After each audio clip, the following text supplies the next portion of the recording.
माँ क्या बात है? माँ तो अकेले बारिश में भीग क्यों रही है? तू पूछा करता था ना कि मैं तेरे माथे पर राख का टीका क्यों लगाती हूँ, और तू हमेशा यही जवाब देती थी कि वक्त आने पर बताऊंगी। आज वो वक्त आ गया है सूरज। जुल्म को इंसाफ की चक्की में पिसने का वक्त आ गया है।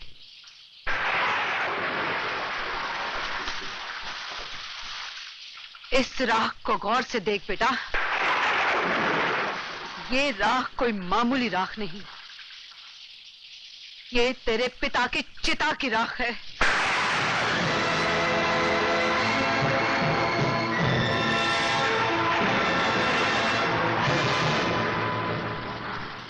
पिता की चिता की राख? हाँ बेटे, भगवान ने अगर मेरा सुहाग छीना होता तो मैं उसकी मर्जी मानकर उनकी राख को अपना सिंदूर समझकर गंगा में बहा देती। लेकिन तेरे बाप की मौत भगवान की मर्जी से नहीं हुई थी, इसीलिए बरसों से इस राख को मैंने तेरे पिता की आत्मा समझकर अपने सीने से लगाए रखा है। उनकी आत्मा तुझसे हिसाब मांग रही है सूरज। बदला ले उनसे जिन्होंने तेरे बाप की हत्या की है। पिताजी की हत्या की गई थी? हाँ बेटे, हत्यारों ने अपना पाप छुपाने के लिए तेरे बाप को मौत की घाट उतार दिया। मैं तो उसी दिन तेरे पिता की चिता में जल के मर जाती, लेकिन उनकी अंतिम इच्छा ये थी कि मैं तुझे पाल पोस कर बड़ा करूं ताकि तू उनके माथे पर लगे हुए कलंक को मिटा सके।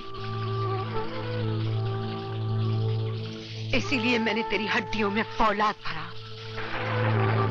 तेरा बाप तुझसे अपने खून का कर्ज मांगता है, तेरी माँ तुझसे अपने दूध का कर्ज मांगती है। चला डाल सूरज, चला डाल उन जालिमों को, मिटा दे उनका नामो निशान इस धरती से। खून और दूध का कर्ज अदा कर बेटा, खून और दूध का कर्ज अदा कर। कौन है वो जिसने मेरी माँ को विधवा किया? कौन है वो जिसने मुझे यतीम किया? कौन है जिसने मेरे निर्दोष बाप पर इतना बड़ा जुल्म किया? ठाकुर रघुवीर सिंह।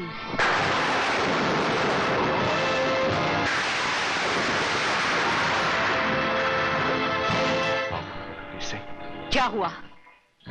तेरे पांव डगमगा गए क्या? नहीं माँ, मेरे पांव डगमगाए नहीं बल्कि और मजबूत हो गए। मेरी रगों में दौड़ते तेरे खून की कसम, तेरा बेटा अपने बाप के माथे से ये कलंक जरूर मिटाएगा माँ। अरे एक जमाना था जब हम खुलेआम शेर चीतों का शिकार किया करते थे, कोई पाबंदी वाबंदी नहीं थी।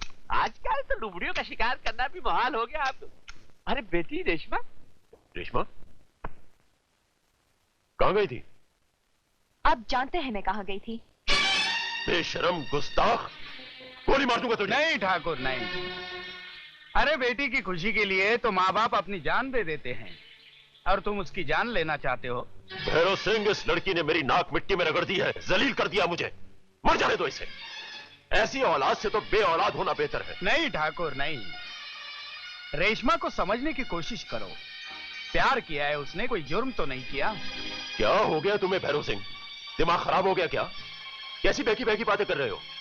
मैं चाहता था कि रेशमा मेरे घर की बहू बने, लेकिन मैं इतना खुदगर्ज नहीं हूं कि उसकी खुशियों में आग लगाकर मेरे घर में उजाला करूं।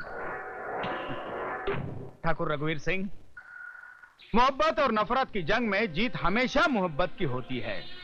मेरी बात मान लो, अपना लो सूरज को। ये नहीं हो सकता। क्यों नहीं हो सकता? हाँ? सूरज गरीब है इसलिए?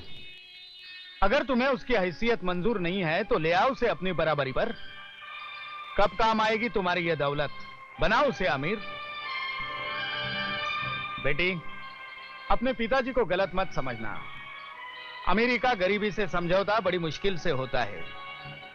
तुम जैसा चाहोगी ना वैसा ही होगा। तुम्हारी शादी सूरज से ही होगी। सच? बिल्कुल सच। अपनी जन्मदिन की पार्टी पर सूरज बेटे को हमारी तरफ से बुलाओ। तुम्हारे पिता सबके सामने तुम्हारी और सूरज की शादी का ऐलान करेंगे। खुश? पत्थर पड़ गए आपकी अकल पर? सठिया गए आप?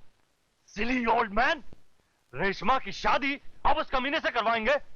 गोली से उड़ा दूंगा उस हरामजादे को। रेशमा की शादी मुझसे होगी, सिर्फ मुझसे। बिल्कुल तुमसे ही होगी, दुम दबा के। आपकी दुम गई जहन्नुम में। मजाक उड़ा रहे हैं आप मेरा? रेशमा और सूरज की सगाई का ऐलान करने के लिए उससे पार्टी में बुलाया आपने, और मुझसे फरमा रहे हैं कि रेशमा के साथ मेरी शादी होगी। ए सिली ओल्ड मैन, आपने मुझे शिकारपुरी समझ रखा है? बेटे एक बात बता। व्हाट बात? ये बताओ ये क्या है? मेरा सर। शतरंज की चाल में एक ही मोहरा ऐसा है जो दाया दिखा के बाया मारता है। बड़े बड़े शातिर इससे गच्चा खा जाते हैं, तू भी खा गया। अबे अकल के दुश्मन, इश्क का जादू तीर और तलवार नहीं उतार सके तो तू क्या उतारेगा? हा? वो सूरज की इश्क में पागल हो चुकी है, दीवानी हो चुकी है। उसे अगर उस लड़के से जुदा करने की हमने कोशिश की तो वो जहर खा लेगी या उसके साथ भाग जाएगी। टुकड़े टुकड़े कर दूंगा उन दोनों के, अगर ऐसा हुआ तो। क्या करेगा उन टुकड़ों का? आमलेट बना के खाएगा या बुर्जी बना के? वो लौंडिया भी हाथ से निकल जाएगी और ठाकुर की दौलत भी। सिली ओल्ड मैन, सूरज के साथ उसकी शादी करा के हमें ठाकुर की दौलत मिल जाएगी ना? किस गधे ने तुझसे कहा कि रेशमा की शादी सूरज से होगी? रेशमा की शादी तुझसे ही होगी और दौलत भी तुझे ही मिलेगी। पूछ कैसे? कैसे? दाया दिखाकर बाया मार के। रेशमा सूरज को बहुत नेक और ईमानदार समझती है। सूरज उससे प्यार करता है, उसकी दौलत से नहीं। बस हम ये उस पर साबित कर दे कि मामला उल्टा है। सूरज चोर है, धोखेबाज है, तो इश्क का भूत 1 मिनट में उतर जाएगा।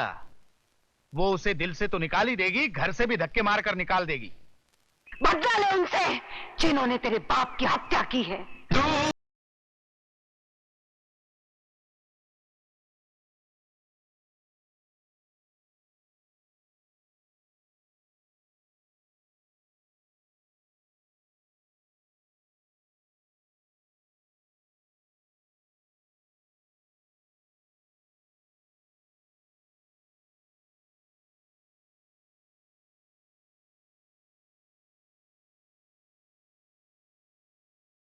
सूरज, सूरज।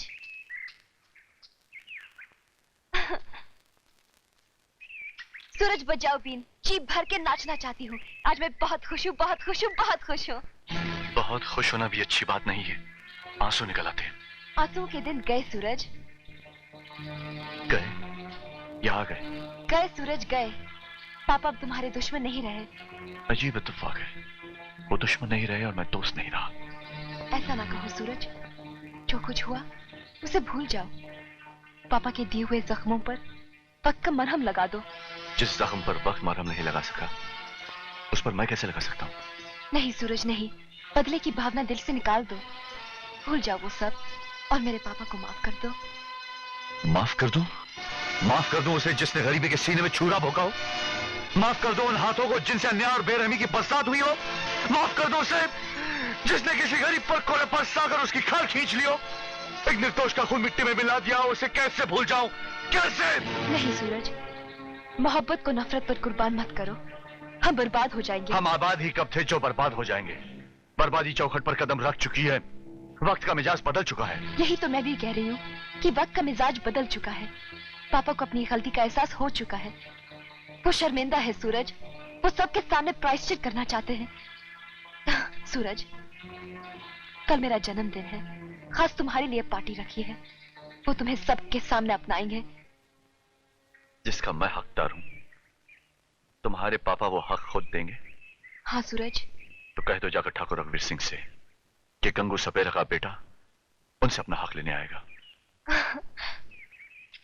Thank you Suraj, thank you very much.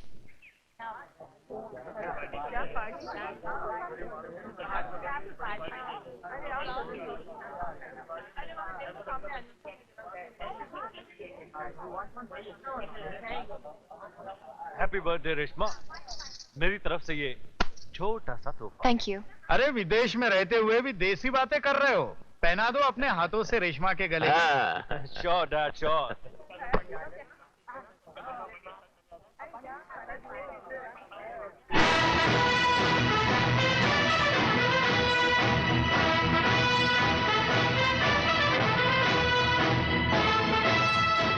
सूरज, सूरज। जन्मदिन की खुशी मुबारक। Thank you. आहा, क्षमा तो थी, परवाना भी आ गया। लेकिन हुजूर, क्षमा परवाने का ये खेल जरा संभल कर खेलिएगा, जल मत जाइएगा। जलना परवाने की किस्मत है अजीत बाबू, आप अपनी सोचिए। जिसके नसीब में सिर्फ दूर बैठकर तमाशा देखना ही लिखा है। सिली बॉय, हम सिर्फ तमाशा देखते ही नहीं, दिखाते भी हैं। आपने ये धंधा कब से शुरू कर दिया? अपनी औकात से बढ़कर बात मत कर। अपनी आवाज की ताकत मत दिखाइए। जात का सपेरा हूं लेकिन पेशे से लोहार हूं। अरे सूरज बेटा, कहाँ उलझ गए? चंद दिनों के बाद तो तुम्हारा इस घर के साथ रिश्ता जुड़ने वाला है। रिश्ता तो बहुत पुराना है इस घर से हमारा। आओ, तुम्हें अपने मेहमानों से मिलाओ, कुछ उनकी सुनो, कुछ अपने बारे में बतलाओ। मेहमानों को छोड़िए, आप भी तो मेरे बारे में कुछ नहीं जानते। तुम्हारे बारे में तो रेशमा ने हमें सब कुछ बतला दिया है, अब और जानने को क्या रह गया है? वही जो कल तक आप जानते थे, आज मैं जान गया हूं। क्या जान गए हो? यही कि अब आपकी जान मेरी मुट्ठी में है। मेरी जान तुम्हारी मुट्ठी में? क्या कह रहे हो? क्यों, रेशमा आपकी जान नहीं है? ओ काफी अच्छा मजाक कर लेते हो। ठाकुर साहब, मैं मजाक नहीं करता। हाँ? अरे भाई, ये ससुर और दामाद में क्या खुसर फुसर चल रही है आपके मुंह में? जरा हमें भी तो बताइए सपेरे साहब कि इस महल में घुसने का रास्ता कब और कैसे ढूंढा आपने? क्या शॉर्टकट मारा है झोपड़ी से महल के रास्ते तक दुम दबा के? लेकिन ये सिर्फ रास्ता है, मंजिल नहीं।